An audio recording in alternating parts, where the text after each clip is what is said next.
Les tableaux qui parlent, une série de podcasts par Francis Rousseau. Francisco Goya, 1746-1828. En haut, la maja vestida, huile sur toile, 1,90 m par 95 cm, entre 1800 et 1807. En bas, la maja desnuda, huile sur toile, entre 1795 et 1800. Museo del Prado, Madrid. Ahora es la lección de español. Très vite, la question de l'identité de la dame à représenter dans ces deux tableaux se posa, puisqu'il ne s'agissait ni de Vénus, ni de Diane, ni d'aucune créature mythologique qui était habituellement représentée nue.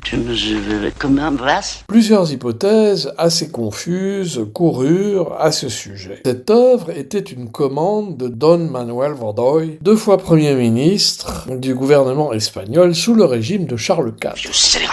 Regardez-le, il est aussi vert que ses gants. En apparence, les deux tableaux représentent la même femme, habillée en haut, la maja vestida, nue en bas, la maja desnuda. On avait trouvé une moquette bouclée, c'était une bouclade. Ces deux grands tableaux restèrent longtemps la propriété de Don Manuel Godoy, qui les faisait exposer l'un sur l'autre, la maja vestida recouvrant la maja desnuda, mais pas pour longtemps, car un ingénieux mécanisme faisait glisser la maja habillée sur le côté pour faire apparaître la maja nue, créant ainsi la stupéfaction dans le cabinet secret du ministre où elle était dévoilée à quelques grands de ce monde seulement. Hola Felipe, ¿qué tal? Bien, hola. ¿Y tú? Muy bien, Felipe, muy bien. Bien. On s'amusait comme on pouvait, que voulez-vous. Une sorte de striptease à l'espagnol qui s'opérait de gauche à droite, découvrant les pieds d'abord et remontant vers la... Et les... Non, pas là, pas là. Un coquin, ce Manuel, qui, alors que l'Inquisition faisait encore rage en son royaume, n'hésitait pas à faire son petit youporne à domicile. J'avais pensé à autre chose, mais j'ose pas. Si vous osez, allez-y. Parler de la maja desnuda, c'est un peu comme parler de la Joconde, mais en plus dénudée. Rassurez-vous, il n'y a pas de Joconde nue sous la Joconde habillée, bien que plusieurs surréalistes y aient pensé. Ça correspondait bien, si vous voulez, à la tapisserie qu'on avait mis. Pour qui l'ignorerait encore, cette maja desnuda est un monument de l'art européen et un chef-d'œuvre incontournable du nu féminin, à tel point qu'elle a figuré pendant un bon moment sur le timbre de 10 pesos espagnols, Mírame Si. y escúchame. un affichage de nudité absolument impensable de nos jours, et pourtant ça n'était que dans les années 1930. Il n'y a même pas un siècle de cela. Ah, Muy está bien. bien. La tapeta para mosquitos. Sí, muy bien. Peinte entre 1795 et 1800, et avant la maja vestida, la dame habillée, la maja desnuda, la dame nue, est donc contemporaine de la Révolution française. Ainsi, pendant que la reine Marie-Antoinette, paix à ses cendres, et certaines autres grandes dames se faisaient insolemment décoller la collerette, leurs camarades espagnols, elles, montraient le haut, le bas et même les aisselles. Olé! Voilà. Et ce n'est pas rien, car jusque-là, aucune vraie femme, je veux dire qu'il ne soit ni une déesse de l'Olympe, ni une figure mythologique, n'avait été ainsi montrée nue.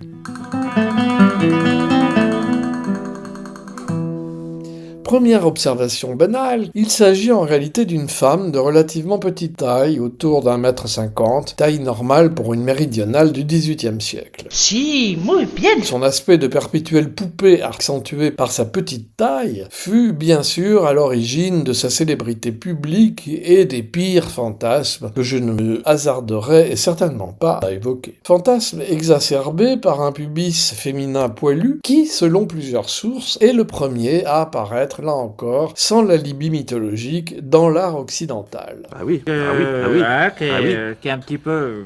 Ce qui frappe aussi, c'est la luminosité particulière que Goya donne au corps de cette femme, aussi bien habillée que nue, une luminosité proche de la représentation en majesté des divinités religieuses, qui contraste avec le reste de l'atmosphère des tableaux dans des tonalités plus sombres. Bien qu'allongée sur un sofa, cette jeune beauté semble flotter dans un espace qu'elle illumine.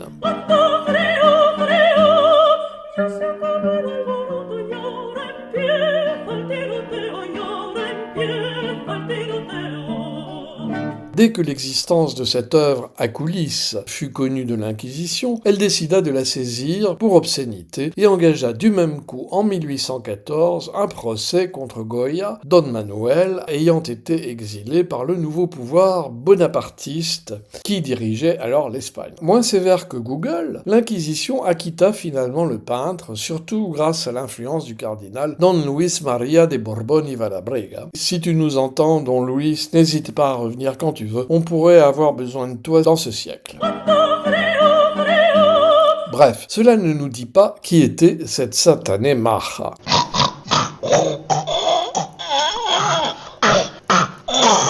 Si, muy bien. Le fait que ces toiles aient été la propriété de Don Manuel Godoy semble apporter déjà un lot d'informations en soi. L'amitié sans doute intime qui liait Goya à la 13e duchesse d'Albe, Maria del Pilar Teresa Cayetana de Silva y Alvarez de Toledo, dont il fit plusieurs portraits très tendres et dont on peut retrouver certains traits dans cette Maja Desnuda, laisse supposer que Goya aurait aimé lui donner ces traits. Appuyé en cela par l'historien Louis Viardot, qui officialisa cette thèse dès 1848. Dès lors, la Maja Desnuda était la duchesse d'Albe.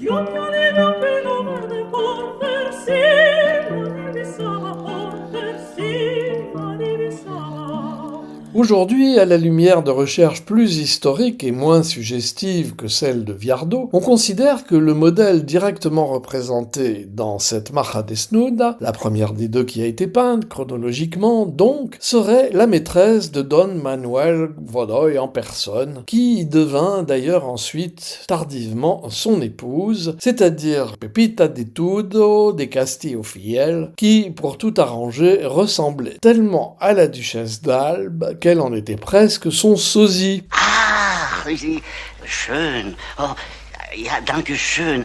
Une hypothèse était mise ici et là, de nos jours, selon laquelle la Maja Vestida serait bien la 13e duchesse d'Albe, dont Goya aurait glissé les traits similaires du visage sous les vêtements, alors que la Maja Desnuda, elle, serait bien Pepita de Tudo, la maîtresse de Don Manuel. Faut que ça sorte, hein, je crois. Ah oui, Vraiment, oui, faut oui, que oui, ça oui, sorte. oui. Bon. Bon, allez.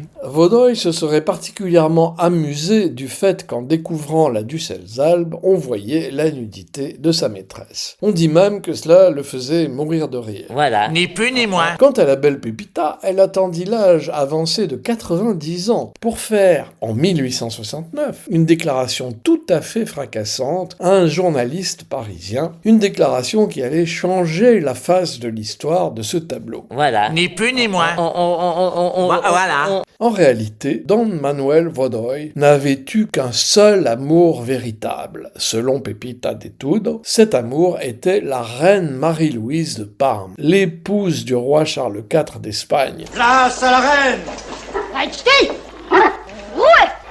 Reine d'Espagne que Goya peignit aussi en 1789. À y regarder de près, consulter le portrait de la reine donné en lien, il y a bien un indéniable air de famille avec la Maja Desnuda. De l'aveu même de Pepita de Tudo, la Maja Desnuda pourrait donc être non pas elle-même, mais la reine d'Espagne nue. Oh là là là là là là. Elle et moi, nada, jamais, rien. T'assistes à une colossale conspiration. Vous quitterez Madrid demain. On comprend mieux pourquoi l'Inquisition a inquisité, et pourquoi Manuel Godoy était mort de rire à l'idée de découvrir la Maja Desnuda, une reine d'Espagne qui montre sa C'était une bouclade. à tous les diplomates de passage. Ça pince, et ça pince même très fort. D'un point de vue royal, hein, que Oui, je parle. oui, non, mais je comprends bien. D'un point de vue royal. Ponctuation sonore. La folie des grandeurs, film franco-hispano-italo-allemand, réalisé par Gérard Houry en 1971, librement adapté de Ruy Blas de Victor Hugo. Isaac Albéniz, Asturias. Si, muy bien. Prélude pour piano, 1911, adapté pour guitare et castagnette, Federico García Llorca, Canciones Andajaleo par Teresa Berganza. Les Deschiens, le cours d'espagnol et le prince régnait.